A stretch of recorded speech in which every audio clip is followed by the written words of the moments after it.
Avec nous, Arnaud Julien, merci d'être avec nous, président de l'UMP de l'Hérault. Comment allez-vous comment allez-vous, vous, déjà, personnellement, après cette campagne? Écoutez, après ces campagnes présidentielles et législatives, mettons, il faut remonter en selle, effectivement. Il faut continuer le combat que nous menons pour nos valeurs, pour nos idées.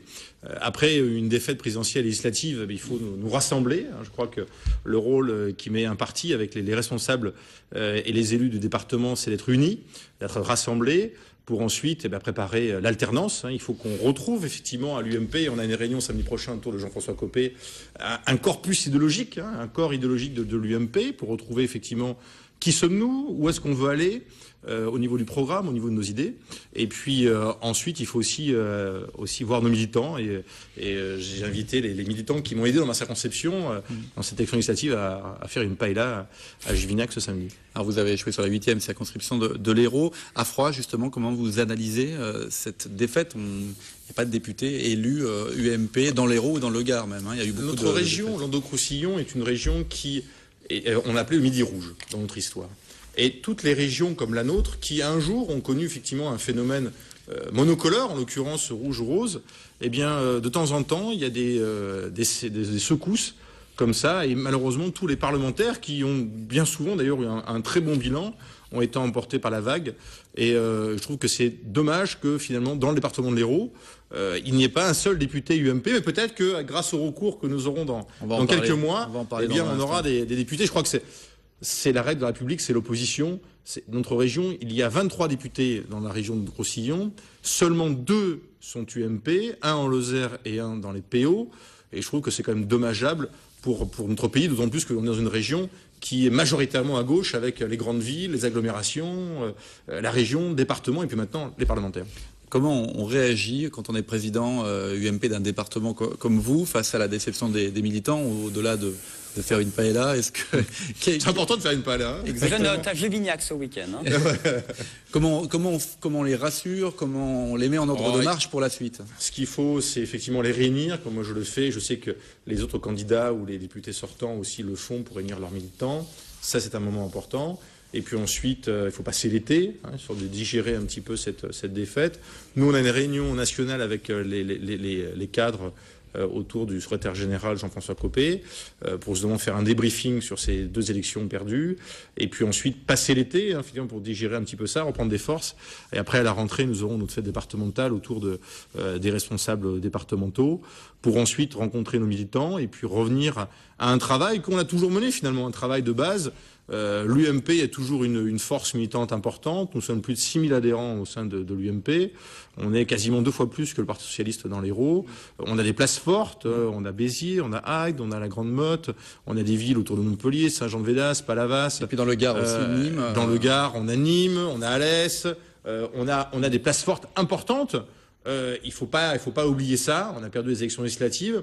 Mais il faut remotiver les troupes, quoi, aussi. Il faut motiver les troupes, tout à fait. Donc notre rôle, c'est de les rencontrer, faire un débriefing sur les élections, et puis ensuite travailler sur qu'est-ce qui nous rassemble, et donner une nouvelle identité à l'UMP, pour pas qu'on dise, trop souvent on est sur le terrain, finalement, on était au pouvoir pendant 5 ans, vous avez fait de bonnes choses, mais beaucoup de choses comme les auraient fait les socialistes, et alors qu'il faut marquer notre différence avec la gauche sur des valeurs qui sont des valeurs humanistes, des valeurs de société, des valeurs de sécurité, des valeurs aussi contre l'immigration et autres. Donc c'est vrai que dans toutes ces valeurs-là, il faut se retrouver et recréer un corps idéologique. Est-ce qu'il faut discuter avec le Front National, avec les électeurs du Front National? On le rappelle, Gilbert Collard a été élu député du Front National dans le Gard.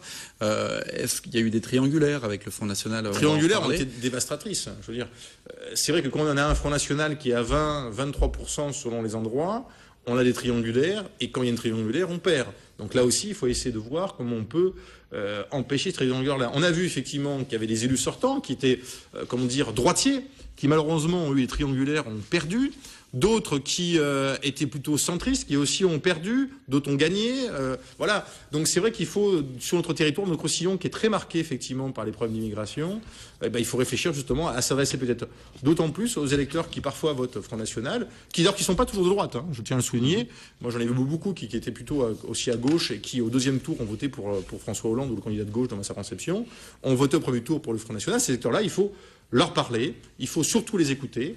pour essayer effectivement de comprendre leur vote. Et c'est vrai que les problèmes d'insécurité, d'immigration, de fiscalité et autres, eh bien, il faut aussi d'y répondre. Alors, on a évoqué le grand chelem dans l'Hérault de la gauche, ce parti socialiste, 8 députés, Europe Écologie Les Verts, 1 député. Un grand chelem peut-être provisoire, car une série de recours a été ou va être déposée d'ici le 28 juin. D'abord, nous en parlions la semaine dernière, sur la 6e circonscription de l'Hérault, donc le Biterrois. La socialiste Dolores Roquet l'avait emporté de 10 voix près, sur le sortant UMP Eliabou que l'on voit sur ces images. Les électeurs devraient revoter. Et puis, sur la première circonscription de l'Hérault, c'est le sud de Montpellier, Palavas, Lade, Saint-Jean-de-Védas, les cantons du sud de Montpellier. Il y avait 88 voix d'écart entre le vainqueur, Jean-Louis Roumégas, Europe Écologie Les Verts, avec le Parti Socialiste, et puis Christian Jean-Jean, le maire de Palavas, qui annonce qu'il va déposer un recours. Je vous propose de l'écouter, Christian Jean-Jean. Il explique les raisons de cette procédure. Écoutez. J'ai perdu de 88 voix, c'est très très peu. Et mon équipe de campagne est allée à la préfecture où elle a demandé à vérifier les documents, notamment les feuilles de dépouillement, qui, à notre grande surprise, sur Montpellier n'existent pas, alors qu'elles existent sur tous les villages de la première circonscription. Et puis, on a vérifié des signatures. Il y a à peu près plusieurs centaines de signatures qui ne sont pas tout à fait conformes. Et ensuite, il y a aussi des problèmes sur les bulletins blancs ou nuls ou autres, qui ont tous disparu, ne sont pas joints avec les enveloppes. Donc, il y a pas mal de choses un peu obscures.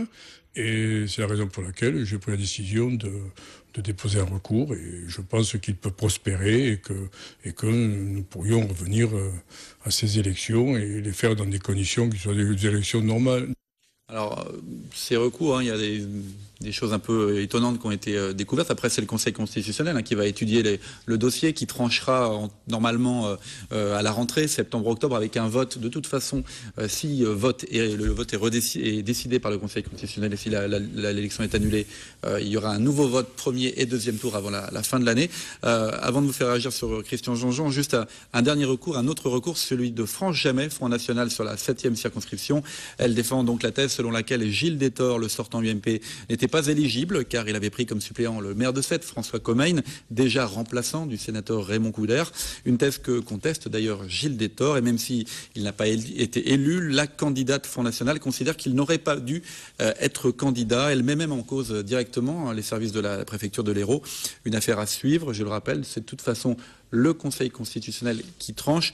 Votre avis sur ces différents recours, notamment celui de Christian Jean-Jean et puis celui du Front National, oui, Gilles Détor.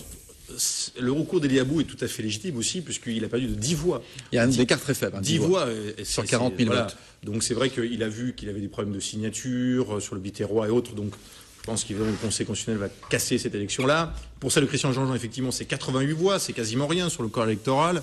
D'autant plus qu'il a découvert, et on l'a vu sur Montpellier, c'est un peu le Far West, c'est-à-dire que les listes d'émargement et les signatures, c'est pas les mêmes du premier second tour. On s'aperçoit qu'il y a des bulletins qui ont disparu. Enfin, je veux dire, c'est un peu du grand n'importe quoi. Mais ça, on l'a toujours dénoncé à Montpellier. Ça fait 40 ans que c'est comme ça. Bon, c'est bien que ça vienne sur la place publique. Ça, on verra le Conseil constitutionnel. On verra, effectivement. Et ensuite, sur France Jamais, c'est vrai qu'attaquer la personne qui a perdu sur un recours, ça paraît quand même assez compliqué, quoi. Je veux dire, d'autant plus que sur Gilles Détor, ça avait été regardé. Donc, il n'y a pas de souci par rapport à ça. Mais c'est vrai que généralement, on fait un recours contre la personne qui a gagné. C'est pas contre la personne qui a perdu. Voilà, c'est dommage pour le Bassanto, parce que Gilles Détor était un bon parlementaire. Bon, voilà.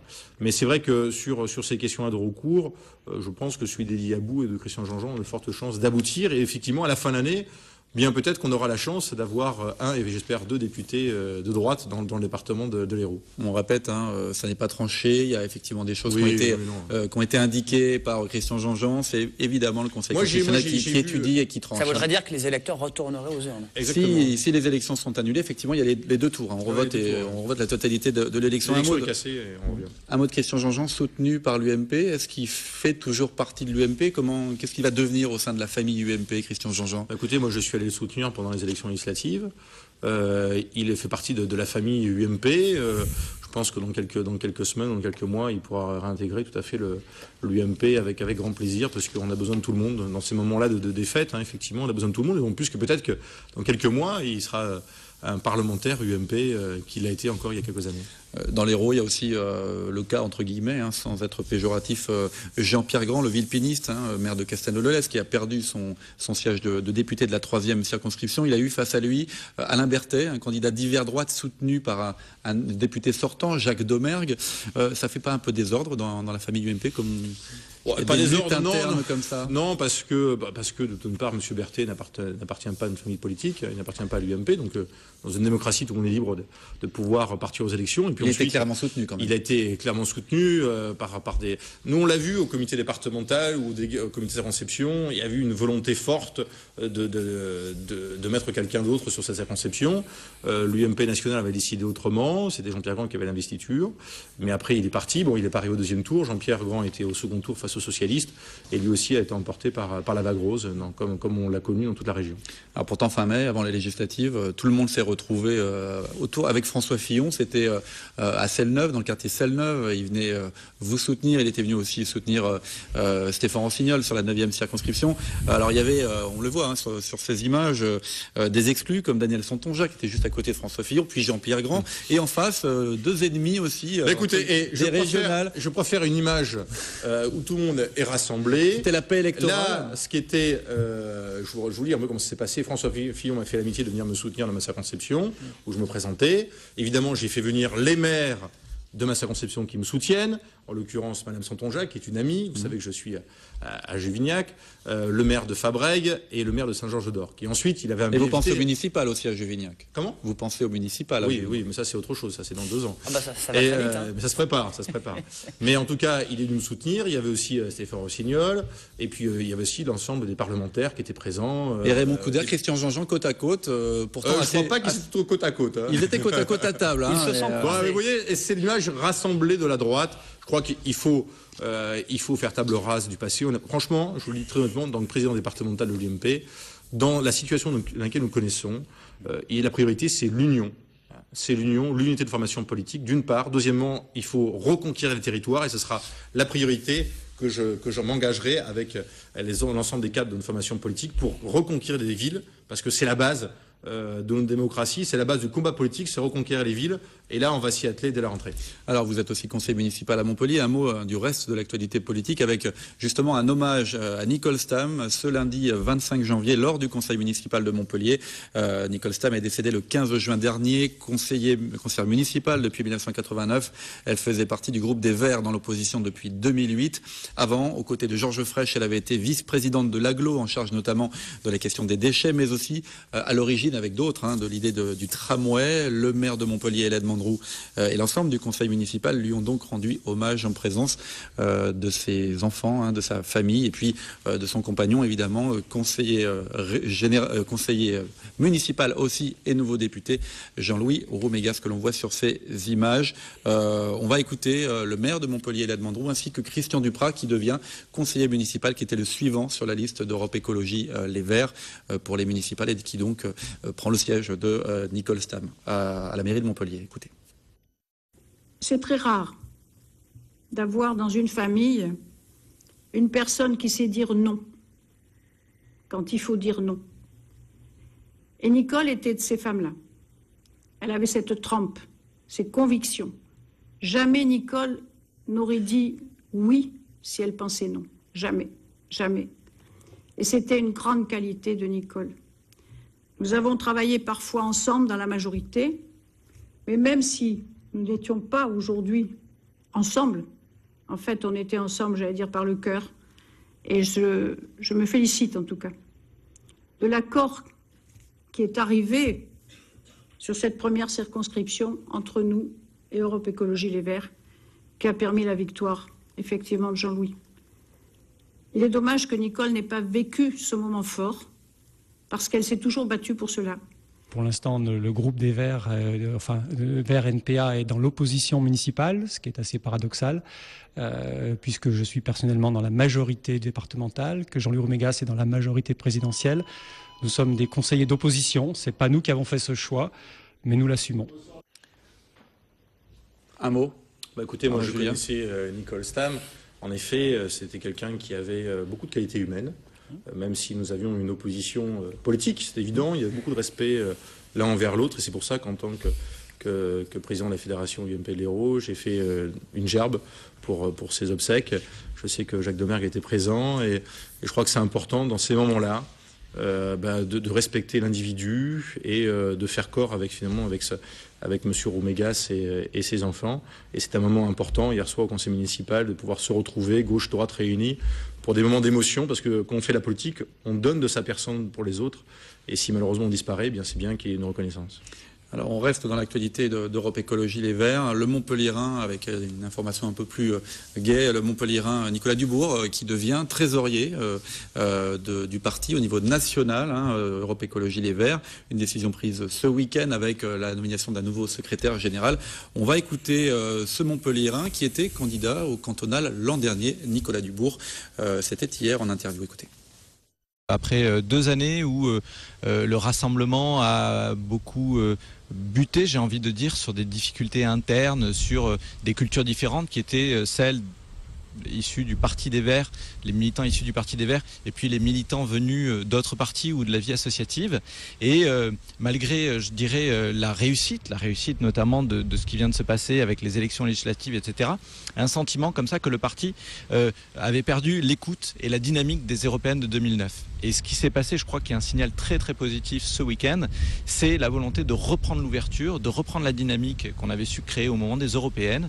Et l'élection de Pascal Durand, qui est quelqu'un qui a été proche de Nicolas Hulot, qui discute très bien avec Daniel Cohn-Bendit, qui a aussi la confiance de Cécile Duflot, c'est le signe de ce rassemblement retrouvé. Et il a souhaité aller plus loin que sa propre personnalité à la direction.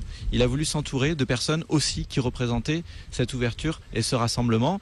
Et en me faisant confiance au poste de trésorier national aux côtés d'Eva Sas pendant une période de tuilage, parce qu'elle va me passer, je dirais, les commandes petit à petit, c'était une logique à la fois de confiance et de poursuite du rassemblement.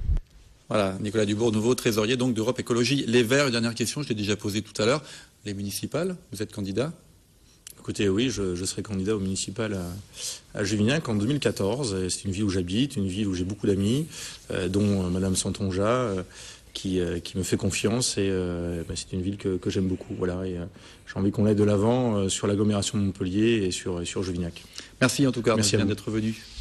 Merci Olivier, merci beaucoup Arnaud Julien. On va parler de Johnny Hallyday dans un instant. Est-ce que vous aimez Johnny Hallyday ? Moyennement. Moyennement, on en parle quand même.